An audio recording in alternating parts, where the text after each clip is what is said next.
Hello, and welcome to another seductive episode of One for the Table. I don't know why you had to. I'm your host, Kimchi. I don't know why you had to call it seductive every episode. Because we entice you to listen to us, whether you like it or not. Well, I guess if you didn't like it, you wouldn't listen. But I know that if you made it this far, you like us clearly. yeah. If you're still listening, that's consent. Mm-hmm. And now that we have your consent, boop, boop, boop, boop, boop, boop, boop, boop. Self-centering sounds. I'm being stupid. Wait, well, I saw that you posted on Twitter. What is this show that everyone's talking about? Oh, yeah, I posted on Twitter the current gay culture is you go to any meeting and there's at least someone who asks you, at least like one or two, probably even more, that ask you, are you watching the Traitors right now? Oh. Like all the parties that I've been to in like the last like few weeks, I swear to God, every single person that I talked to has asked me if I'm watching the Traitors. And it is really good. It's on Peacock. Mm-hmm. And they gathered, I think it's like 18 or 20, something like crazy amount of like the most iconic reality stars. Oh, it's like a villains reality show type thing? No, not even villains. Just like people who are like legends in the reality television world. Like from like Big Brother, Survivor, Bachelor, Love Island, Real Housewives, Drag Race. Drag Race? Who from Drag Race is on there? Peppermint. What? Why was she a traitor? No. The show is called Traitor, but she wasn't a traitor. Oh, okay. So basically, they have to like do these challenges every week, and it's kind of like Mafia, where there's traitors and then there's like the faithfuls. Oh, and then the traitors get to kill a faithful every night, and then the faithful have to figure out who the traitors are. So it's almost like. Oh, it's almost like Assassins, that game that you play where you're like looking down and looking up, and like the one who's like trying to. Have you ever played that game as a kid? Let's just say like Mafia. Have you ever played Mafia? I don't know Mafia. Is that a card game or a board game? No, it's a party game where people are assigned like either mafias or townspeople, and then Mafia kills a townsperson every night. Okay, so for the assassin one, there's like only one person, and everybody's just looking down and then looking up to a beat, and they're looking at a different person, and like the person who is at the assassin like will look down and then look up and like point at somebody, and if you get killed by that person, you're not allowed to say, you're just supposed to die, and somebody's supposed to try to figure out who you are. So it's kind of like that concept. Sure, yeah. For your boomer ass, let's say it is. Something that you would comprehend, sure, yes, the assassin. You're such a bitch. Wow, that really felt like I was talking to like someone's dad just now, trying to explain. What? It's just concept. Like all reality shows follow like a game concept. But anyways, so the important part is like follow the people a game show concept. Well, they're a game. Okay, whatever. Reality shows. They all Not have all like reality shows. I mean, like some are like documentary style, you know. But they all have like kind of like a game. There's like a game element to. Not all of them. Like not Bling Empire, not Real Housewives. Like I don't watch those ones. Again, boomer. Exuding strong TV. Boomer energy here. I don't watch TV. You are not a millennial. You're like full on boomer. I'm not a boomer. Oh, I read. Yeah, I guess I do. Anyways, the point of the show is not that these people were famous for being traitors on their series, but it's the game of the reality show called Traitors. And they are okay. I get it. So basically, there's like two sides, and then they're trying to take each other out, basically. But they don't know who's who. There was a reality show recently that did feature just like villains of their series. The House of Villains. Right? That's what it was. All right. Yeah. I thought it was like another one of those, but I guess not. The show that I'm watching right now is I don't know if it's old, but it's Feud Capote versus the Swans. Oh, it just came out. Oh, it's so good. Oh my god, it's so good. That's on my next list of things to watch. I just haven't gotten there yet. I haven't seen the first Feud, which is like I think Joan Crawford versus Betty Davis. Yeah. I haven't seen that one. I heard that one's pretty good. But this is John and I are watching it, and it is really, really good. It's so gay. It's I heard. I mean, Capote is very gay, right? oh no, and he's very, very gay. But like this is like high society women in America. It's fantastic. And also, my like biggest guilty pleasure in like any like TV or drama is group of old ladies together doing shit. Yes. And I even love like the campy stuff, like powerful, rich ladies. even like like the First Wives Club or like Book Club or even 84 Brady. it's why the Gilded Age is so good. Oh my gosh, I can't get enough of that show either. Because like old people like don't give a fuck. No, you know what I don't. mean? And nobody gives less of a fuck than rich old people. And but then like there's always like underlying tone of like, I'm gonna die soon. I have to make like best of what I have left. Yeah, for sure. It's so good. But yes, I will watch the Feud soon. Maybe you should watch Traitors.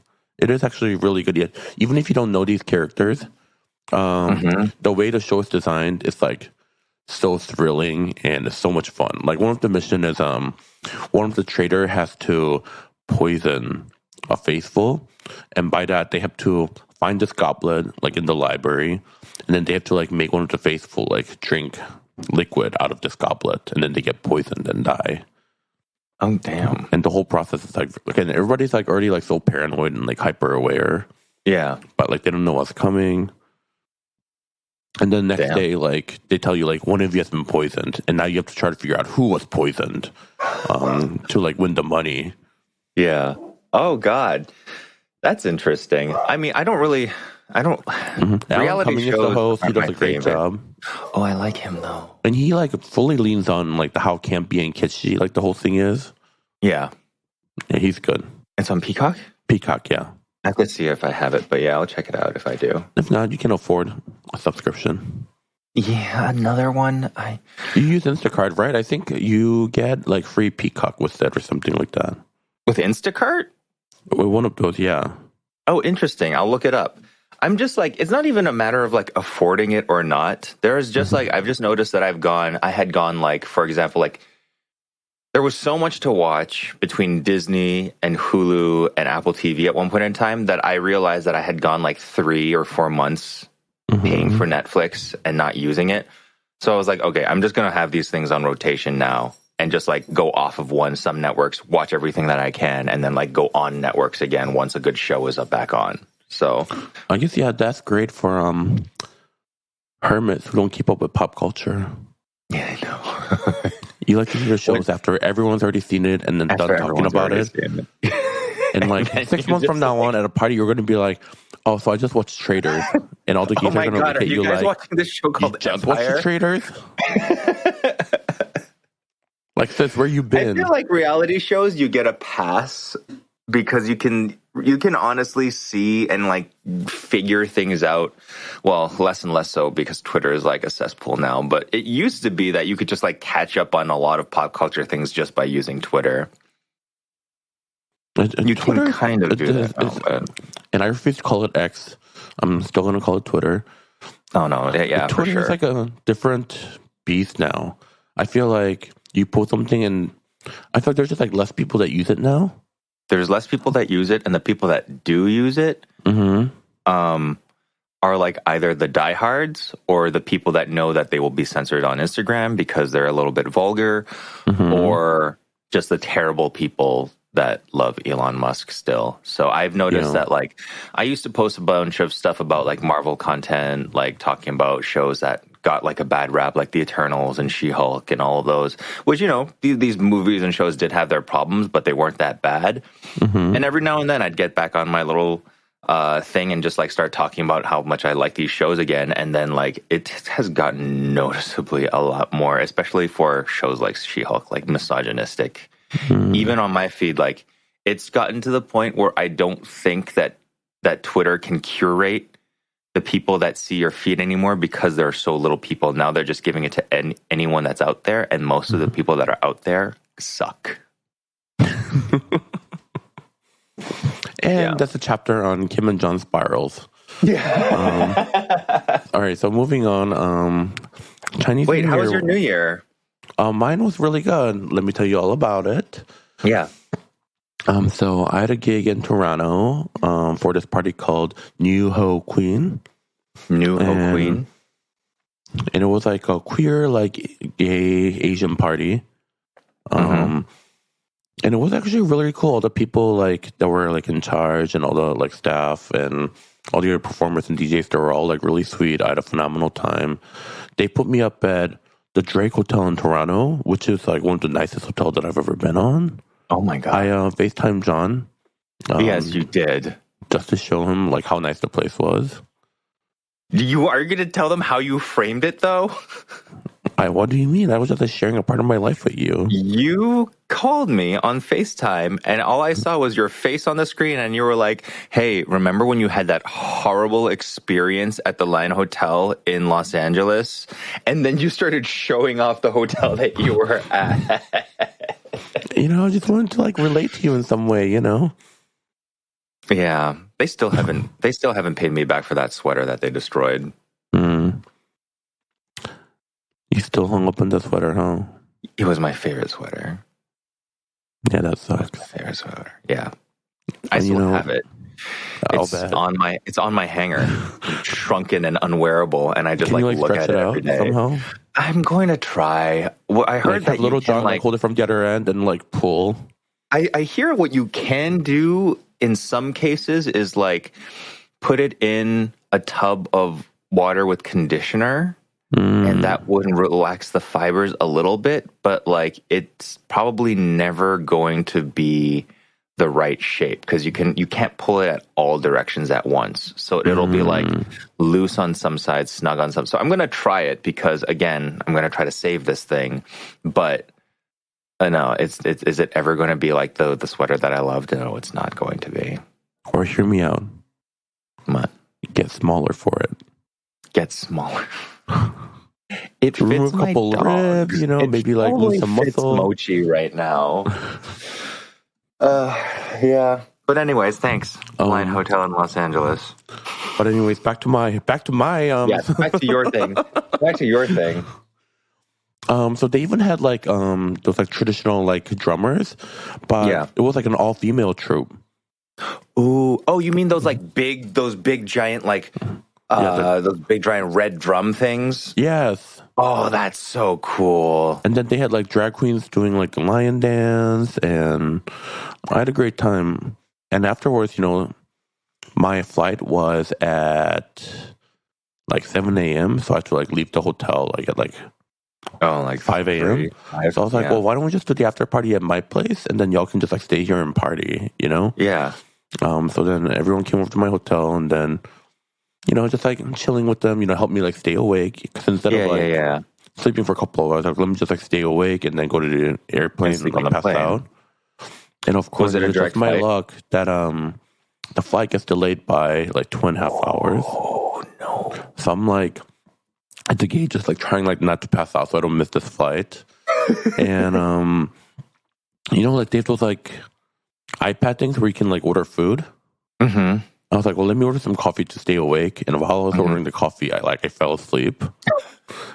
And then in the middle of it, like I woke up and I ended up knocking the iPad over. And then there was like a hidden chocolate milk behind the iPad that someone like left there, which spilled all over and then got all over these people that were sitting on the other side. Oh no! And this guy had like these like brand new like Nike like Air Jordans that were white.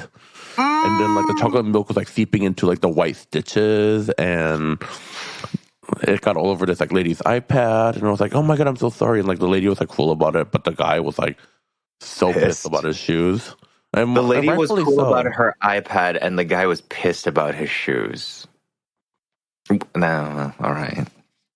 Well, I guess iPad you can just wipe it. But I guess like when chocolate milk steeps into the white stitching of a white shoe, what do you do? Yeah, but yeah. I'm not gonna blame the victim here, but like if I ever wore shoes while traveling at the airport, they're never going to be my favorite ones. True. But honestly, some people just randomly get extra at the airport. Like I've seen girls, not in America, but whenever I go to like places in South America, like Brazil, like Argentina, There are girls that they show up at the airport with like full on 5-inch heels. That is wild. Which, like, riding on a plane or even going to the airport like in heels. Yeah, can you imagine if you had to imagine if you had to deal with like Chicago or Atlanta or like one of those massive airports. JFK. Yeah, like one of those massive walking airports. Like there has been I remember when Lil Jon and I were going to Tahoe, we had a layover somewhere and we had to run like 3/4 of a mile. We had I think 15 minutes to get from one plane to the other. Like you can do that. I mean, I'm not going to say whether or not a person can do that in heels, but heels are not like the ideal thing to be wearing when you have to run 3/4 of a mile. Yeah, you never know if you're going to miss your flight, so you have to make a run for it. Yeah. I mean, I've taught the girls, that, do it up. That's your lifestyle. Right. You want to do it. Kudos to you. I just cannot imagine. I'm just happy that athleisure has gotten to a place where you can be comfortable and look somewhat put together now. And that's how style. I do. Exactly. And I'm all about it, but I'm still not going to wear anything that I would be sad if somebody spilled a glass of wine on me. So anyways, after I got back home, after all the delays, and also on the flight, the guy next to me, he was decently cute looking, but when I would go up and wake up, he would be touching himself. Through his sweatpants, and then that would make me really uncomfortable. Fully hands on his crotch, rubbing it, and I'm like, this is really awkward. And I think he thought I was sleeping, so he didn't notice. But then I'm just oh my god! But I can't even now fully wake up, Right. Oh god! So I'll just pretend I'm going back to sleep. And it was really awkward. Anyways, but I landed, and then I went to another Lunar New Year party. My friend Asiko's, who hired lion dancers to be at her home, which was really cool. Also felt very extra. Yeah. But yeah, overall I had a great Chinese New Year, and then I went a 12-hour deep sleep. Wow. Well, good morning. I can't party like I used to. None of us can. What did you do? My New Year was very chill. It was just me and John, and we just pretty much ate lots of food all day. I cooked something called Ninggo, which is the rice cakes, stir-fried rice cakes. You guys call it detok? Dukkuk. Dukkuk, not detok. Dukkuk. Yeah, but it's stir-fried. And then we had but yeah, continue. Oh yeah, yours is in the soup. We stir fry it. And we ate those dumplings from Mila, the pho beef dumplings. They're really good. I like them a lot. What? I actually have a funny story about those dumplings. What? Okay, so at Asiko's place yesterday, she had ton of vegan dim sums from Din Tai Fung, and then pastries from 85 degrees, and then her mom was cooking the xiaolong baos, the Mila ones, which were all very phenomenal.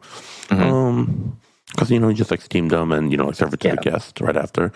And then there was this white woman. I don't know who she is. I'm sure she was someone famous or comedian or something. She looks at Asuko's grandma and goes, "Grandma, these dumplings are phenomenal. You did a great job." And the grandma's literally standing there holding the frozen bag of Mila dumplings, just smiling. Going, That's so funny. Asuko seems like such a fun person. She is, yeah. Yeah, so we ate those. We also ate tamales because I'm on this thing where I'm trying to encourage people to eat tamales during Lunar New Year because they look like the red envelopes that you put money in, and they're they look like red envelopes and they look like gold bars, so they should totally be included. They have red tamales, right? They do, that are fully yeah. So those are I've seen red tamales, but they're strawberry ones. Yeah, Yeah. The dessert one, they're good, but like also like savory tamales taste so good with like chili oil and all like the sauces that you serve dumplings with. Hmm. Yeah, but you might want to be careful with that one in the comments. Why? People just get really sensitive about like their ethnic food. We're like, we did not put chili oil in tamales. They put salsa on tamales. It's just, like Okay. when it comes to Italian food and Mexican food, I feel like those like two cuisine, like no matter how you do it, Yeah. there will always be someone in the comments saying like, that's not how you do it. It doesn't matter how Of you make course it. It's not. more But like like we a don't phenomenal listen to chef them. makes it, or a home cook makes it, or a Yeah. food content creator makes it. That two cuisine there will always be someone in the comments bitching Yes. about how that's not done. I know, I agree, and I know. I just like am beyond caring at this point where it's just like, yes, I have literally 6 bags of tamales that my friend's mom gives me every Those are year. the best. Yes, the gift tamales are the best tamales. And like My friend Godoy, I just her want mom. like Sorry. yeah, Sorry. I said I just want like more of an excuse to eat them, so I started eating them during Lunar New Year. And so like it's just so much fun to see them like when you've got the tiered steaming baskets and you've got like, dumplings in one, you've got radish cakes in one tier, and then you like do the last tier and everybody is like, are those tamales? And it's like, yeah, they are. And I think they should be lucky to eat during this year because I have so many I have to go through. We and also like a lot of like, at least from my experience, like a lot of my Mexican friends, like whose family like makes tamales for like holidays and things, like they love to share it with you. Yeah. Like my friend Godoy, like after Christmas, like always brings me like tamales that his family's made that I always like stick in my freezer and I eat like one a day until they're all gone and then I cry about it after. They're so good. They're so good, and they're like the perfect, like they're the perfect flavor profile to serve during Lunar New, well, at least like Chinese New Year. Okay, so with that being said, I don't think you've ever had a good sweet tamale. No, I had it. The one that I had was like strawberry and coconut, and I like it, but I just don't like. I don't like it as much as like a red or a green savory tamale. But imagine when you're like unveiling and then you see these like full vibrant color, because you cannot. They also come in like bright yellow and like bright red. I haven't seen those. I haven't seen any of the other ones because these ones are all just like they're all made by my friend's mom. So she has like a few that she does like super, super well. Well, I'm just saying, don't like completely write off sweet tamales. Oh, I won't. I just haven't come across them. You should take me to get some. Yeah, you should come to LA so that can happen. I'm overdue for a trip. Oh, and speaking of, this is really random, but this guy that I was talking to in Toronto, he said one of like the best Vietnamese food that he's ever had was actually in Detroit. Okay. Have you ever been to a place called Flower of Vietnam? Oh yeah, Flowers of Vietnam. Yeah. I haven't eaten there. Then why'd you say yes, you fucking hipster? I just haven't. The thing is, I've had friends that have worked there, and it's just like I've just never found myself in the area. It used to be like a Coney Island, and then this guy took it over, and then he's like, and he's cooked with like really, really fancy chefs and stuff like that. But yeah, I've just never found myself there. Okay. Yeah. But I've heard good things. Okay. All right. All right. So we got a lot of listener questions. I don't know what happened. And then John changed like some setting on our Instagram account and all these like questions came flooding in. Yes. And we were like, I don't know what happened. So I changed the Instagram from content creator account to business account, and suddenly, like, we just got slutty for messages, and we just take them all now. Like, were people dying to ask questions this whole time, but they couldn't? Or I don't know. I don't know. Or maybe maybe there's this week popped off. Yeah, something we got popular, or maybe we operate on a delay, or whatever. But we have lots of questions, and we have lots of good ones too. So should I read the first one? Yeah, go ahead. Okay, this one Oh, you didn't. Oh, okay. This one's from Aaron. And they say, "Hi, the podcast continues to be a delight. Thank you for it. Thanks for talking about MSG too. I've been using it and loving it. Now, my current question. My spouse was recently ordered by his doctor to go on a diet focusing on lean meat and vegetables, which sounded like what John described eating post-holidays. I am someone who needs sauce/tanginess in my meals. That sound y'all make to describe what flavors Kim likes. We're having a tough time finding meals that we both want to eat. I'm a pretty experienced home cook with a well-stocked pantry, and we're open to adventure. Any dishes you'd recommend that are lean, low carb, but also have that delicious, tangy, fresh ship. I think she's trying to spell out flavor. No idea how to type that. Thank you. All right. So if you have someone, if you're forced to live with someone that doesn't like the tangy tart, my advice would be to break up. Wait, is it that they don't like it? Find your No, wait, I don't think that's. I think the thing is like, it's not that they don't like it. It's like this person likes that like flavor profile, but they have to eat healthy. Oh, right. Well, okay. So if health is a concern, and if you like tangy, honestly, my answer for you is kimchi. Yeah. Kimchi is full of probiotics, and it's really good for your gut health. And some random, I don't remember who tweeted this, but like, I absolutely agree with them. And it was, there really isn't a savory dish that kimchi doesn't go with. Mm-hmm. And true. I think it's true. Like, any savory dish, there are some ways to work kimchi into it somewhere. Whether you like just eat it as like a side pickle, or you top it, stir fry into it, just like top whatever you do. And kimchi has so much flavor on its own, you know? Mm-hmm. So my advice for you is kimchi to add that little je ne sais quoi 20 healthy dish that you're eating. And if sodium is what you're worried about, one, drink more water. And two, they sell kimchis that are lower in sodium. So there is a life. For sure. And this also like can include other pickled vegetables as well. Mm-hmm. I've been recently turned on to pickled okra. I don't know where that had been my entire life, but I just like to snack on that stuff now too. I love me like too. Yeah, and I love me like a hot and spicy pickle, or a hot and a spicy sweet pickle of any kind. Mm-hmm. I think I'm working on a recipe right now to like make a spicy sweet version that doesn't use real sugar.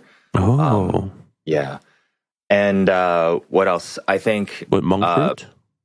Monk fruit, yeah, with monk fruit. What else? Kim had this tip before of just like adding a squeeze of lemon to things. When you're cooking, while you're cooking them, that's really good. I would also say cooking with yogurt, making sauces out of yogurt. One of my favorite easy things to do is like to take like just a bunch of chives that you get at the grocery store and blend that with some salt and lemon and Greek yogurt. And you can put that on like, you know, a lean meatball. You can put that on a sandwich. You can put that in a spread, and it's like tangy and it's herby and it's garlicky and it's delicious. But at the end of the day, it's not that bad for you. It's true. And I figure like Greek yogurt, like plain Greek yogurt is like a great substitute for sour cream. Oh yeah, for sure. Yes. And it's kind of crazy how like they both have a similar flavor and texture, except one is way healthier than the other.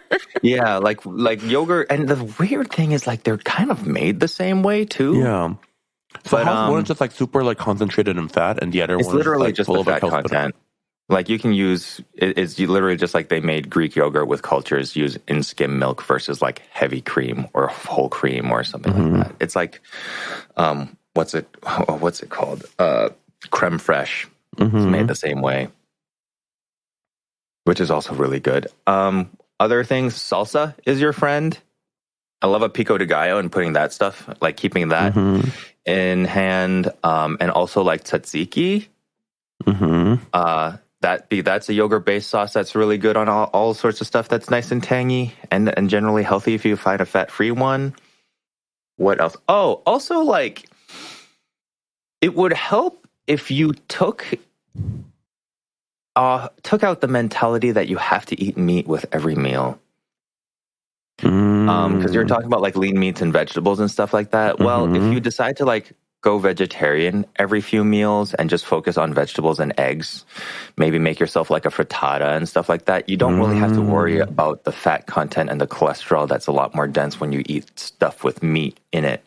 One of John and I's favorite things to eat is like just a wok fried omelet over rice for dinner. And we find that we sleep much better for it.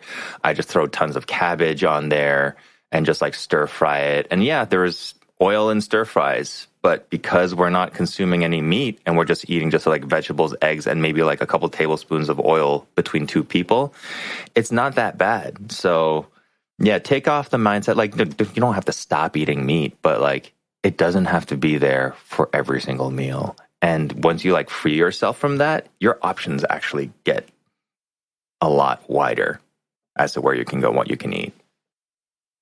Nice. Yeah. All right, so next question. Question for Kim. Did you like the John Bon chocolate collab? John, best dish that uses kimchi. So after John talked about it and posted about his Bon chocolate collab, I did order the full collection, and they're very beautiful and they're very tasty. How much of them have you eaten, Kim? I've eaten 2 of them. Yeah. I just got back yesterday. Try another one. Right now? Yeah. Okay, hold on.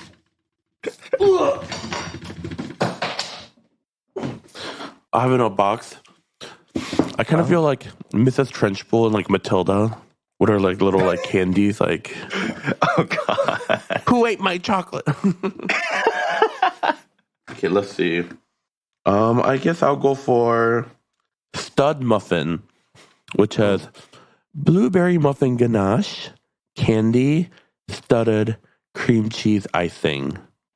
And each of them, they come boxed up in like their mini own little box. And the design of the box is really cute. So they look like a bucket where like they feed the pigs in the pen.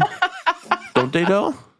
A trough? A trough, yeah. It's a trough of chocolate made of chocolate. There's like mini little blueberry bits with the chocolate ganache. You should do the makeup influencer. Ooh. Okay, here we go.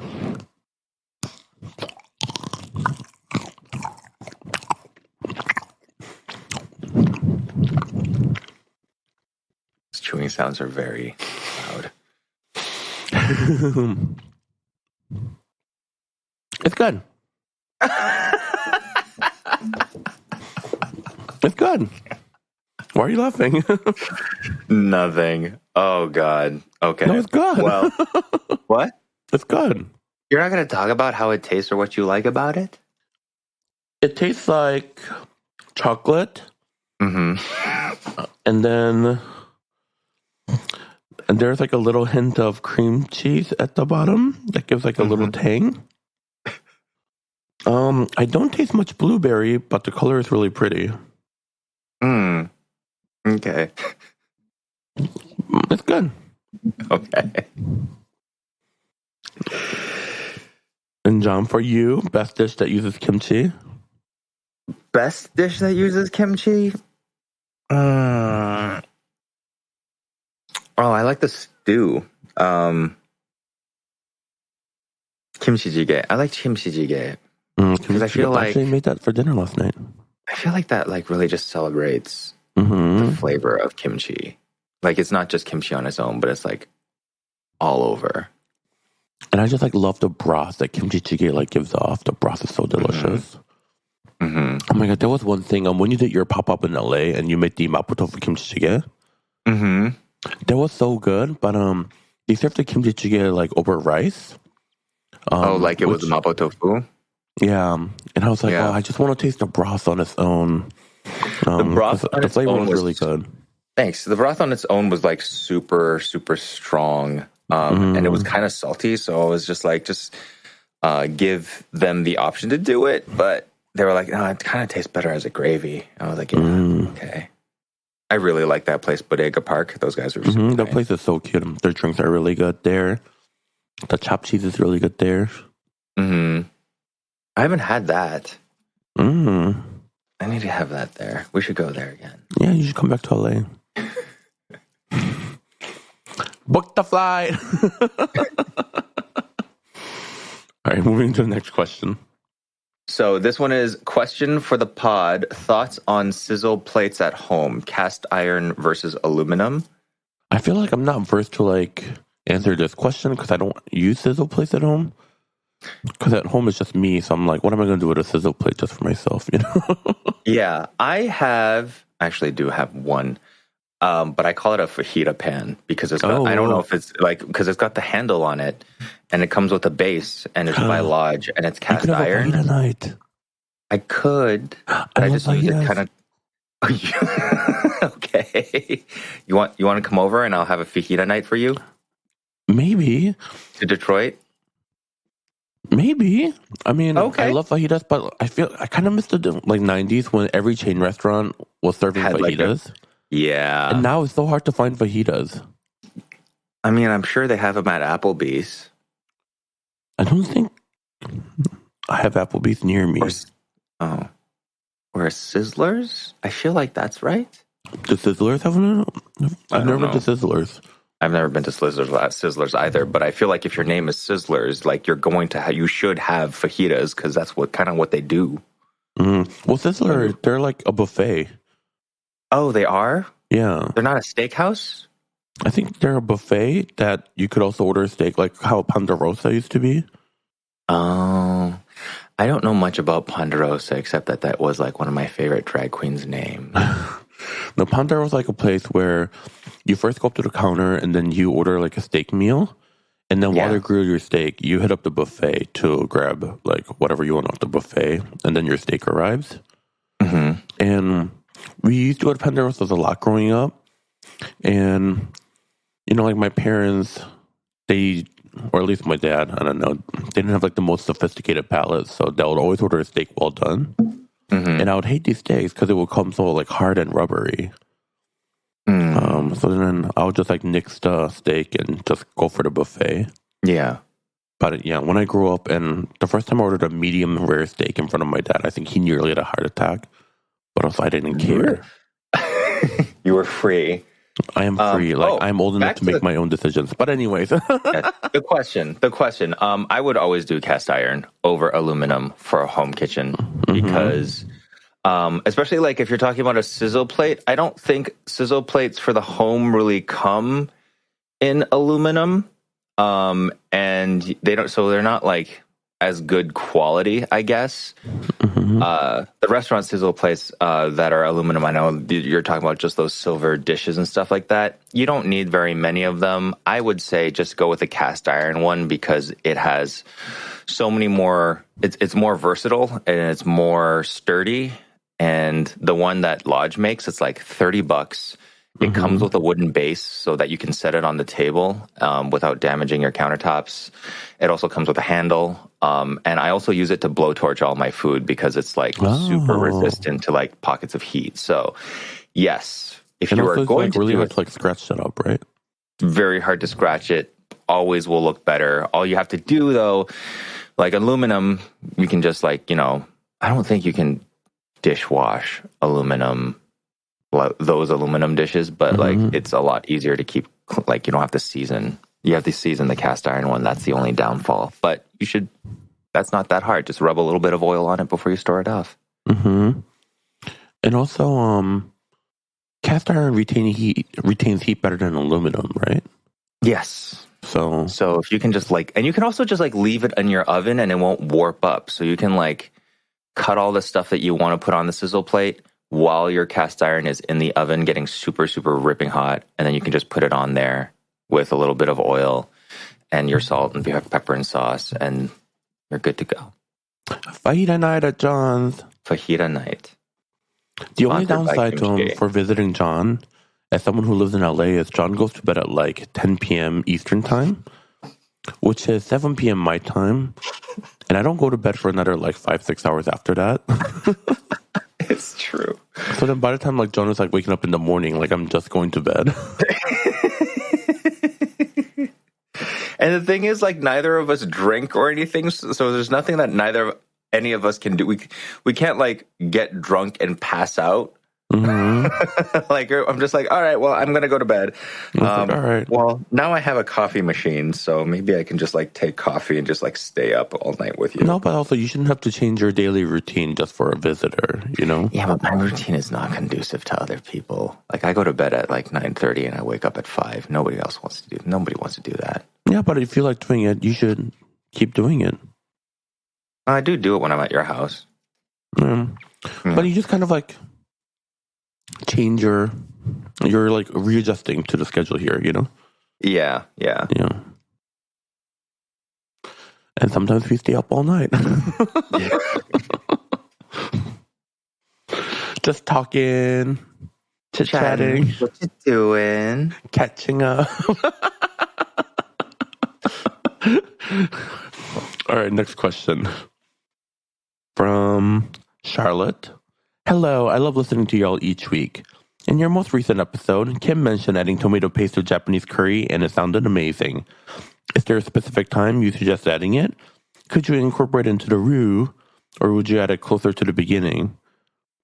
This is one of those things, honestly, like, you can add it whenever you want. You can, like, add it while you're, like, stir-frying the vegetables, you know, to, you know, cook up that acidity and develop and deepen the flavors.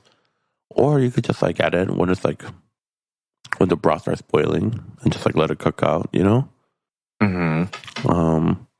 I don't think there's any, like, right or wrong time to do it, personally. Like, it's not that serious. Just add it in and Yeah. have fun. I don't know. What do you think, John? What was the question? Kim mentioned adding tomato paste to Japanese curry, and it sounded amazing. Is there a specific time that you suggest adding it? Okay. Yeah, I haven't really done it, so I would imagine it's like around the time. I would just remind people to like cook their tomato paste first. That's what I said. Oh. Okay. But also you could add it to the broth and like let it cook out too. You could. I just like I don't like that raw tomato paste flavor. Yeah. Oh my god, I saw another hack the other day for using tomato paste. You add it when you're making like stovetop popcorn. Yeah. You know, like with like oil and like Dutch oven, and like you let it pop. Yeah. You add tomato paste into the oil, and it becomes tomato popcorn. Oh, that sounds good. Right? And it's not like overly tomato. It's just like a little kiss of tomato in each kernel. Yeah. I wonder if people do the same thing with like curry. Oh, I bet you could. I'll do like curry popcorn. Your next YouTube video ideas? Curry popcorn. Yeah, why not? Little John loves popcorn. His stocking stuffer was just like, those like little shakers of different popcorn flavors. Mm-hmm. I just like filled it up with a variety pack of different like popcorn flavors for him. He loves that's popcorn. Sweet. Yeah. Yeah. You know which popcorn is surprisingly good? So I've tried like many different like microwavable popcorn like variety. Yeah. From like, Orville to like Act or whatever. Yeah. Shockingly, one of my favorite one is the Kirkland one from Costco. Oh, I'm never shocked when I hear like Kirkland stuff is like, people always like surprised, like, oh, surprisingly, the Costco blah, blah, blah is so good. And I was like, at this point, I've heard that almost for every single thing from like, shockingly, like the Costco vodka is like the best one in the taste tests. Like, but BA did that. They, I think America's Test Kitchen tested out like the Costco smoked salmon and how it was like the second best or tied with their all-time favorite like smoked salmons. I'm just like, yeah, at this point, Kirkland's just got it down packed. And yeah, even the kids love their clothes. It's true. People love like wearing like Kirkland branded merch. Yeah, I know. Yeah, they call it Costco Core. Costco core, right? And then they were like making like dog clothes that has like Kirkland all over. That sold out. I wanted to get one for my dog and I couldn't find them because they've been Could you gone. imagine like butter and footy pajamas that say Kirkland on there? Yes, that would be so cute. Oh, I love that. But anyways, next question.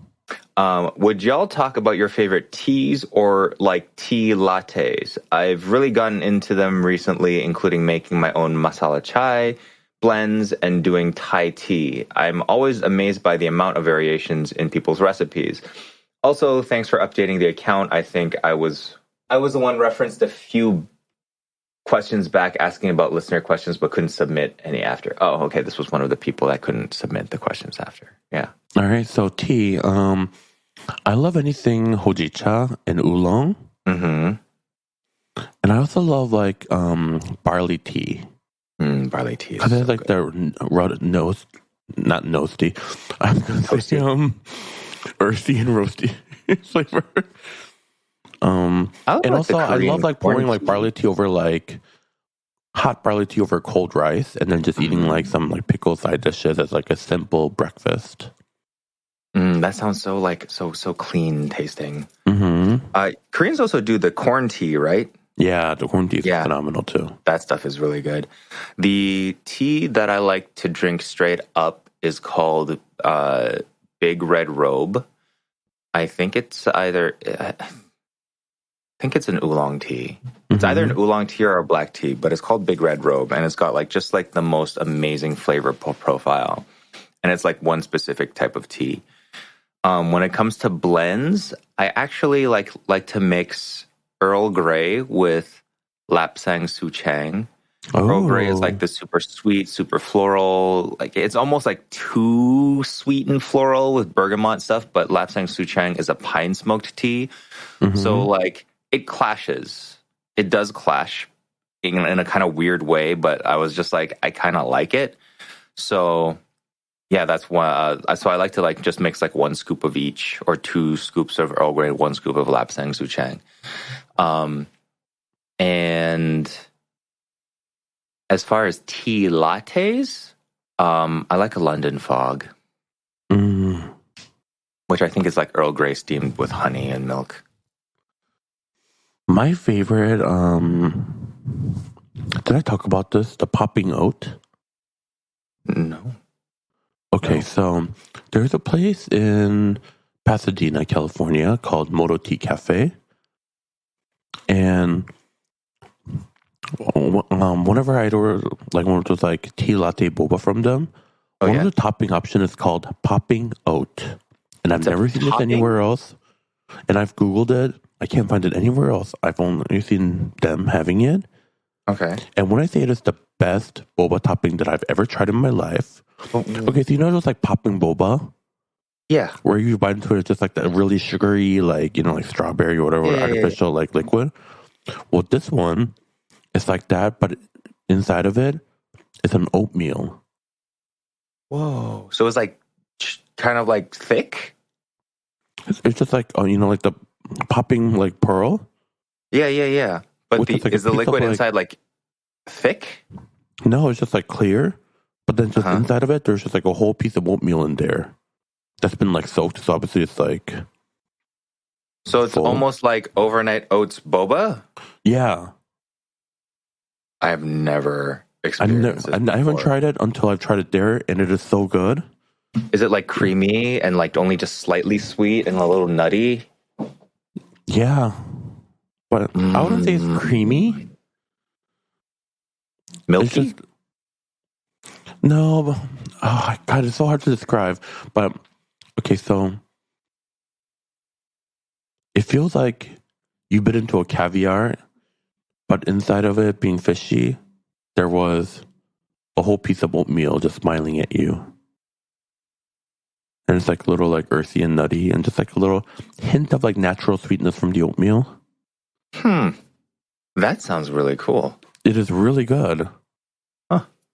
And like it pairs phenomenally with any like you like your taro teas and stuff like that, so it probably would be really good with that. yeah. Nice. But I actually get it with just plain milk tea to appreciate the simplicity of it. Yeah. the poppy note. Yeah. That's a good one. Okay, so the next question. We might have time for like one more. Okay. All right, so Brett has 2 questions for us. Number 1, what is something non-food related that you love, hobby, interests, and etc., that surprises people when they find out? And number 2, if you were a Pokemon gym leader, what type would you specialize in, and who would be your main? That is such a good question. Okay, we'll start with number 1. What is something food related about you that will surprise not food people? related or food related? Non-food related. Okay. Something non-food related That would surprise people if they find out about you. Surprise people? Maybe you being a Zionist?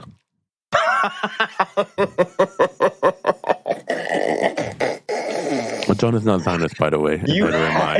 You had to get that out before I got that out for you. Neither of us are Zionists, just making it clear for the record. Are you still getting watermelons in your comments? I don't read my comments, so I don't know. Okay, good. All right, cool. I do sometimes. One thing, you know what's actually quite funny is like whenever I do Detroit content, I get a lot of comments saying how surprised people are that I'm from here, because they're always like, I thought you were from New York. I thought you were from LA.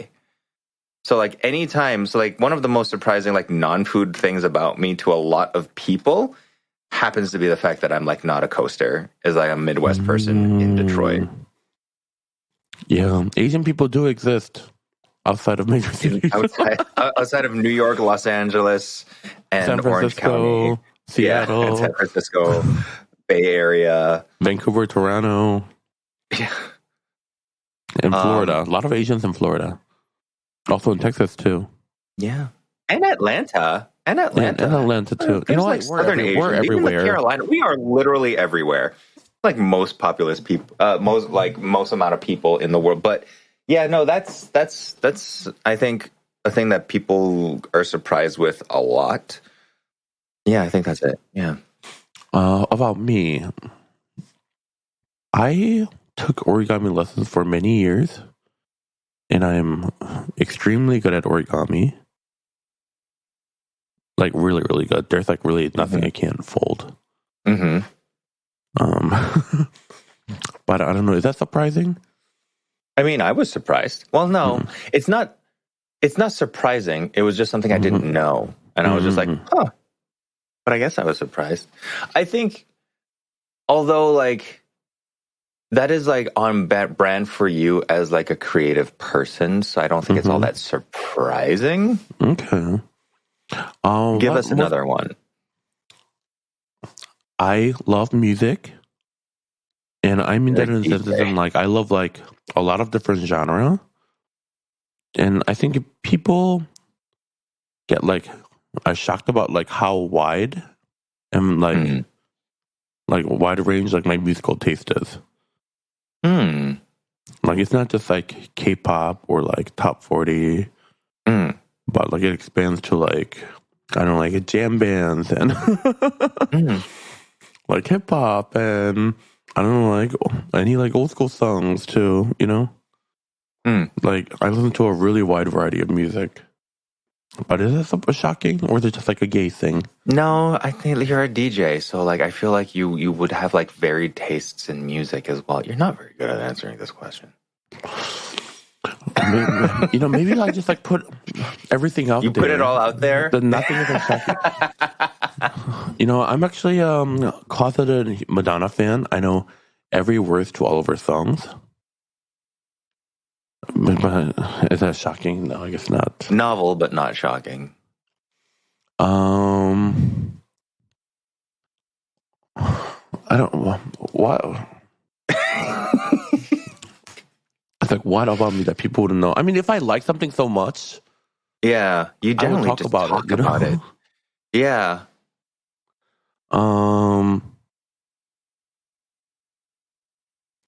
I would say like my life is like my home is pretty organized, but it's like organized chaos. I don't know. It's like most people. I think that's yeah. Like I can tell you exactly like what's where. Yeah. But there is stuff. There's stuff everywhere. Yeah. But there's stuff You do everywhere. come But off then as also, I guess like in an organized fashion, where like for sure. But like if somebody's like image of you as like your persona and stuff like that, you do give off like it's probably because you like the you know about fine details and you care a lot about the stuff that you work on. But like if you give off like meticulous home vibes. And I know that that's not not the case. I know where everything is, and everything is clean. But but meticulous, it is not. but yeah, it is not. It is not. Like if you open a drawer in my home, like there's like the drawer is like definitely not organized on the inside. Yeah, but I can tell you exactly like what's in where. Yes. But when you close up the drawer, it looks nice and pristine.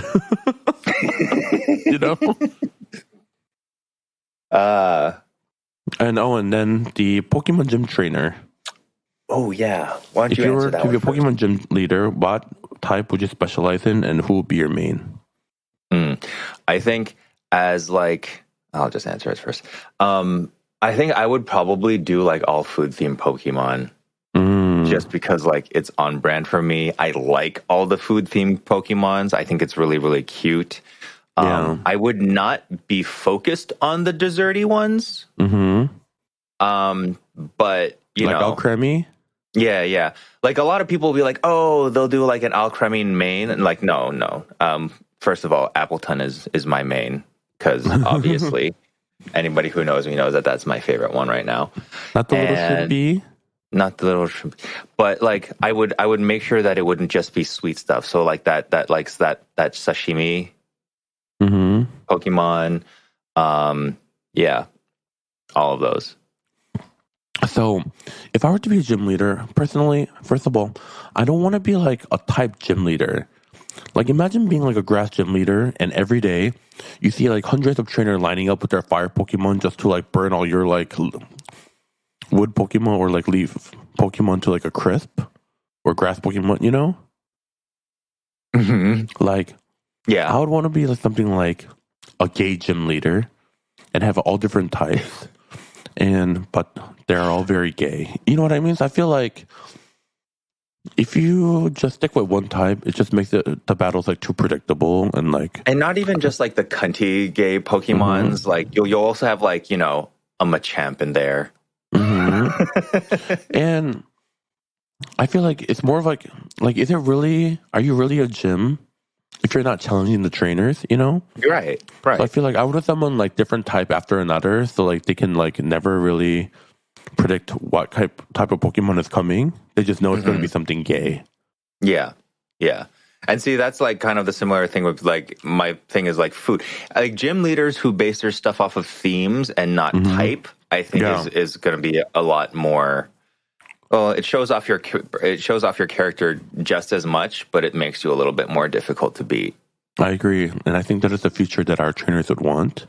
Yes. Now, with that being said, aside from just being like a gay gym leader, I think it'll be so much fun to do like a meh trainer. Yeah. So like have like Snorlax, Clodsire, or whatever that like fish, Mudkip. Yeah. And then Wooper, just all the Pokemon, and Wobbuffet. Yes. Just a bunch of Pokemon that looks like this, like meh. That's so good. That is so good.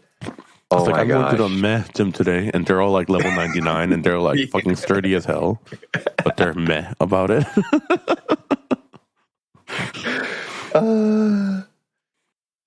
So yeah, and that's the trainer that I aspire to be. Meh. You could call it the unbothered badge. Oh my god, the unbothered badge, yeah. And then when they beat me, my like catch on and that bothered me.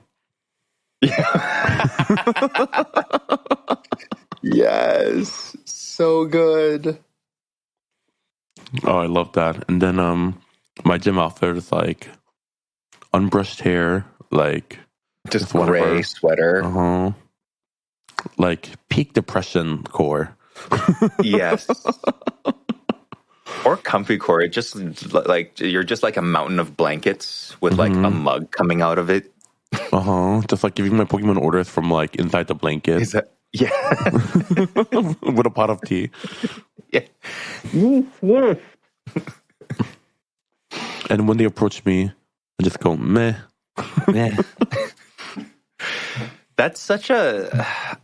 I'm surprised that hasn't shown up in some way, shape, or form already, considering the fact that like Gudetama exists. It's true.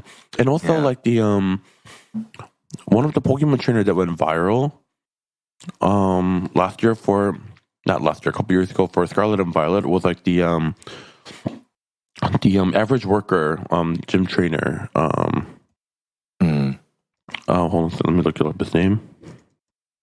Larry. Mm-hmm. Do you remember when Larry went viral?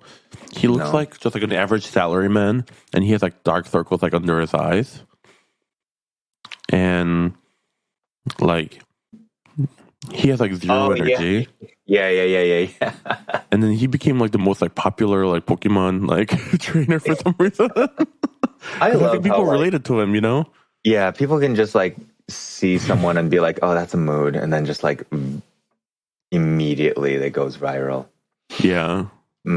But that's all the time that we have for today. We're over an hour now. All right. Well, so continue submitting your questions. One for the table.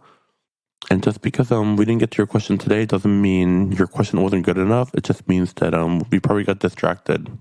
Yeah, we did. So yeah, if you like what you heard, follow us on One for the Table. That is number 1 for the table. And I was, and I is, and I am your host, Kimchi. And that boomer is John Kong. Oh, thanks. Bye. Bye.